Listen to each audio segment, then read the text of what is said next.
পৃথিবীতে কতই না আশ্চর্য রয়েছে। এক একটি জায়গা, এক একটি দেশ এবং সেখানকার যে একেবারে ছোট ছোট বিভিন্ন জনজাতি, তাদের মধ্যে যে কত আশ্চর্য রকমের রিচুয়ালস রয়েছে, কত আশ্চর্য রকমের বিশ্বাস রয়েছে, সেটা না পড়লে, না জানলে বিশ্বাসই করা যায় না। এই যে ব্যাকগ্রাউন্ডটা দেখতে পাচ্ছেন এবং যে জায়গাটির কথা আমি বলছি বা ব্যাকগ্রাউন্ডে যে জায়গাটি দেখা যাচ্ছে, সেটি আমাদের পৃথিবীতেই অবস্থিত। এবং আমাদের খুব জেনে আশ্চর্য লাগবে যে এখানে হিন্দু ধর্মের মানুষের বসবাস বেশি এবং এখানকার হিন্দু ধর্মের মানুষদের মৃত্যুর পর তাদেরকে পোড়ানো হয় না, তাদেরকে যেরকম চিতা সাজানো হয় সেরকম সাজিয়ে সেখানে রেখে দেওয়া হয়। কিন্তু তারপর কি হয় তাদের? আপনারা টাইটেল দেখে বুঝতে পারছেন যে একটি গাছের কথা আমি বলছি।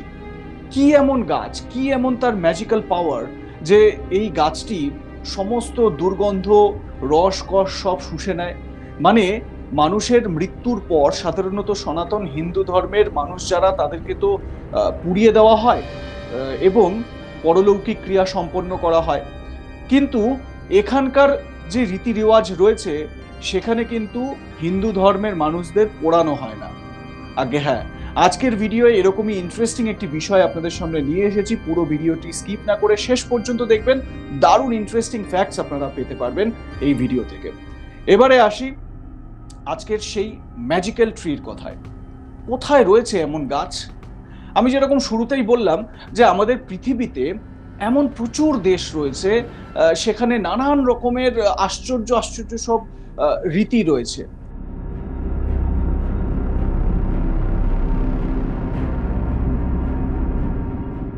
ঠিক যেরকম এই গাছটি যেখানে অবস্থিত সেইখানেও। জায়গাটি হচ্ছে ইন্দোনেশিয়ায় এবং ইন্দোনেশিয়ার সব থেকে মানে হিন্দু প্রবণ যে অঞ্চল, যে জায়গাটি, সেটি হচ্ছে বালি। আপনারা জানেন যে ইন্দোনেশিয়া দেশটি সাধারণত মানে সেটি একটি মুসলিম কান্ট্রি, কিন্তু বালি যে জায়গাটি, আপনারা ঠিক ধরেছেন, যে বালিতে মানুষ ঘুরতে যান, পর্যটনে যান, যেখানে সুন্দর সমুদ্র, দারুণ দারুণ সব আইল্যান্ড এবং একই সঙ্গে ভলক্যানিক ইরাপশন হয়, এরকম নানান ধরনের আগ্নেয়গিরি রয়েছে। তো সেই সমস্ত জায়গাগুলো দেখার জন্য আমরা মানে যারা পর্যটকরা যারা রয়েছেন, তারা বারবার বালিতে ছুটে যান। কিন্তু এই বালিতেই এমন একটি জায়গা রয়েছে যে জায়গাটিতে এরকম আশ্চর্য রীতি পালন করা হয়। ভনিতা না করে এবারে সেই জায়গাতেই আসি।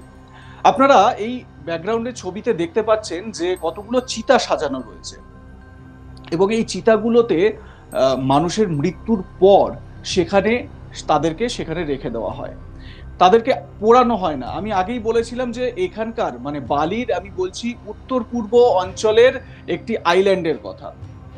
এই আইল্যান্ডটির নাম হচ্ছে ট্রিনিয়ান। এবারে ওই আইল্যান্ডে মানুষকে পোড়ানো হয় না, ওই আইল্যান্ডে মানুষকে এইরকম চিতার মধ্যে রেখে দেওয়া হয় এবং সেখানে একটি আশ্চর্য ম্যাজিক্যাল একটি গাছ রয়েছে, একটি বিশাল বড় গাছ। সেই গাছটি সেই মানুষগুলোর সব রসকস শুষে নেয়, কঙ্কালে পরিণত হয়ে যায় তারপর সেই মৃত মানুষের দেহ।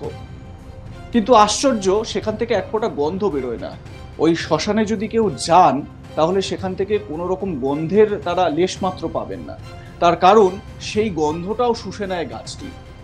এবং সেখানকার মানুষের বিশ্বাস যে এই যে তাদের রীতি, বা এরকমভাবে যখনই পরলৌকিক ক্রিয়া সম্পন্ন হলো, তখনই সেই মানুষটি সরাসরি ঈশ্বরের কাছে চলে যান। এবং সেই গাছটি বিশেষত্ব এটাই যে সেই গাছটি সরাসরি তাদেরকে ঈশ্বরের দর্শন করায়। সেই গাছটির নাম হচ্ছে দ্রাস্ত্রেওনান, অর্থাৎ মানে এই যে আইল্যান্ডটি রয়েছে সেই আইল্যান্ডের নাম অনুসারেই এই গাছটির নাম। এবং আশ্চর্য হবেন, বালি তো বটেই, পুরো ইন্দোনেশিয়া জুড়ে এই গাছটি একটি মাত্রই রয়েছে। আজ্ঞে হ্যাঁ, আর এই গাছটি এখানে মৃত্যুর পর পরলৌকিক ক্রিয়া সম্পন্ন করছে এভাবে। দেখুন, আমি আপনাদের আগেই বললাম যে আশ্চর্য কত রকমের রীতি রেওয়াজ, তাই না? এবারে এখানেও বালিনিজ যারা হিন্দুরা রয়েছেন, মানে এই আইল্যান্ডের বিশেষত বসবাসকারী যারা হিন্দুরা রয়েছেন, তাদের মধ্যে এই বিশ্বাসটা কিন্তু যুগ যুগ ধরে চলে আসছে। এবারে এই বিশ্বাসের নেপথ্যে আরো বেশ কিছু বিষয় রয়েছে। সবাইকে কিন্তু এরকম ভাবে দাহ করা হয় না, মানে দাহ বলতে এরকম ভাবে তাদের শেষকৃত্য সম্পন্ন করা হয় না। আমি আগেই বললাম যে হিন্দু ধর্মে দাহ করার রীতি থাকলেও এখানকার মানে বালিনিজ এই আইল্যান্ডের যারা হিন্দুরা রয়েছেন তাদেরকে কিন্তু দাহর পরম্পরা নেই মৃত্যুর পরে। কিন্তু এটাও ঠিক যে সবাইকে দাহ করা হয় না। তাহলে কাকে দাহ করা হয়? এটাই তাহলে সব থেকে বড় একটা প্রশ্ন জাগে। দাহ করা হয় কাদের, বা শেষকৃত্য এভাবে সম্পন্ন করা হয় কাদের?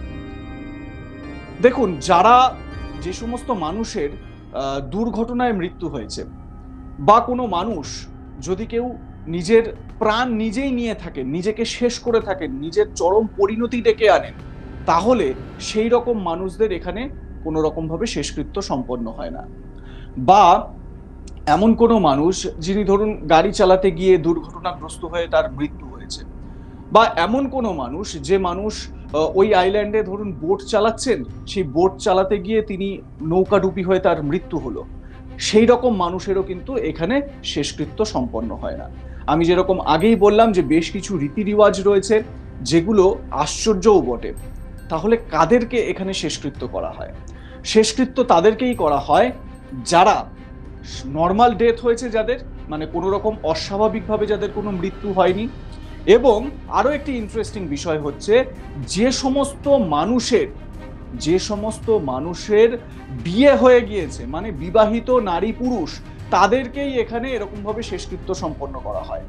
মানে কোনো মহিলা যদি সারা জীবন অবিবাহিত থেকে যান, বা কোনো পুরুষ যদি সারা জীবন অবিবাহিত থেকে যান এবং বয়সকালে স্বাভাবিক নিয়মে তাদের মৃত্যু হয়ে থাকে, তাহলেও কিন্তু এই জায়গায় এরকম ভাবে শেষকৃত্য তাদের সম্পন্ন হয় না।